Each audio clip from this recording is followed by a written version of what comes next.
दुखी मन को खुश रखने का आसान तरीका। दोस्तों, आजकल की जिंदगी में बहुत से लोग कई तरह से मायूस और दुखी हो जाते हैं, क्योंकि उनको कई तरह की चिंता और परेशानी सताए रहती है। उनका खुश होना तो ना के बराबर स्वाभाविक होता है। ऐसे में खुश रहने के लिए उन्हें क्या करना चाहिए, आइए हम आपको इस वीडियो के माध्यम से बताते हैं। एक प्रोफेसर क्लास ले रहे थे। क्लास के सभी छात्र बड़ी ही रुचि से उनके लेक्चर को सुन रहे थे। उनके पूछे गए सवालों के जवाब दे रहे थे। लेकिन उन छात्रों के बीच कक्षा में एक छात्र ऐसा भी था जो चुपचाप और गुमसुम बैठा हुआ था। प्रोफेसर ने पहले ही दिन उस छात्र को नोटिस कर लिया, लेकिन कुछ नहीं बोले। लेकिन जब 4-5 दिन तक ऐसा ही चला, तो उन्होंने उस छात्र को क्लास के बाद अपने केबिन में बुलवाया और पूछा, तुम हर समय उदास रहते हो, क्लास में अकेले और चुपचाप बैठे रहते हो, लेक्चर पर भी ध्यान नहीं देते, क्या बात है, कुछ परेशानी है क्या? छात्र कुछ हिचकिचाते हुए बोला, सर मेरे अतीत में कुछ ऐसा हुआ है जिसकी वजह से मैं परेशान रहता हूं, समझ नहीं आता क्या करूं। प्रोफेसर भले व्यक्ति थे, उन्होंने उस छात्र को शाम को अपने घर पर बुलवाया। शाम को जब छात्र प्रोफेसर के घर पहुंचा, तो प्रोफेसर ने उसे अंदर बुलाकर बैठाया। फिर स्वयं किचन में चले गए और शिकंजी बनाने लगे। उन्होंने जानबूझकर शिकंजी में ज्यादा नमक डाल दिया। फिर किचन से बाहर आकर शिकंजी का गिलास छात्र को देकर कहा, ये लो, शिकंजी पियो। छात्र ने गिलास हाथ में लेकर जैसे ही एक घूंट लिया, अधिक नमक के स्वाद के कारण उसका मुंह अजीब सा बन गया।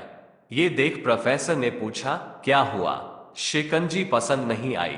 छात्र बोला, नहीं सर, ऐसी बात नहीं है, बस शिकंजी में नमक थोड़ा ज्यादा है। प्रोफेसर ने कहा, अरे अब तो ये बेकार हो गया, लाओ गिलास मुझे दो, मैं इसे फेंक देता हूं। प्रोफेसर ने छात्र से गिलास लेने के लिए अपना हाथ बढ़ाया, लेकिन छात्र ने मना करते हुए कहा, नहीं सर, बस नमक ही तो ज्यादा है, थोड़ी चीनी और मिलाएंगे तो स्वाद ठीक हो जाएगा। ये बात सुन प्रोफेसर गंभीर हो गए और बोले, सही कहा तुमने, अब इसे समझ भी जाओ, ये शिकंजी तुम्हारी जिंदगी है, इसमें घुला अधिक नमक तुम्हारे अतीत के बुरे अनुभव है। जैसे नमक को शिकंजी से बाहर नहीं निकाल सकते, वैसे ही उन बुरे अनुभवों को भी जीवन से अलग नहीं कर सकते। वे बुरे अनुभव भी जीवन का हिस्सा ही है, लेकिन जिस तरह हम चीनी घोलकर शिकंजी का स्वाद बदल सकते हैं, वैसे ही बुरे अनुभवों को भूलने के लिए जीवन में मिठास तो घोलनी पड़ेगी ना। इसलिए मैं चाहता हूं कि तुम अब अपने जीवन में मिठास घोलो। प्रोफेसर की बात छात्र समझ गया और उसने निश्चय किया कि अब वह बीती बातों से परेशान नहीं होगा। जीवन में अक्सर हम अतीत की बुरी यादों और अनुभवों को याद कर दो कि होते रहते हैं। इस तरह हम अपने वर्तमान पर ध्यान नहीं दे पाते और कहीं ना कहीं अपना भविष्य बिगाड़ लेते हैं। जो हो चुका उसे सुधारा नहीं जा सकता, लेकिन कम से कम उसे भुलाया तो जा सकता है, और उन्हें भुलाने के लिए नई मीठी यादें हमें आज बनानी होगी। जीवन में मीठे और खुशनुमा लम्हों को लाइए, तभी तो जीवन में मिठास आएगी।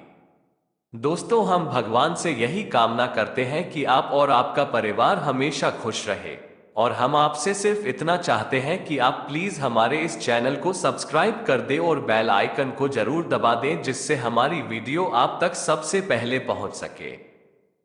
ऐसी ही वीडियो देखने के लिए आप प्लीज हमारे इस चैनल को सब्सक्राइब करें और बेल आइकन को जरूर दबा दें।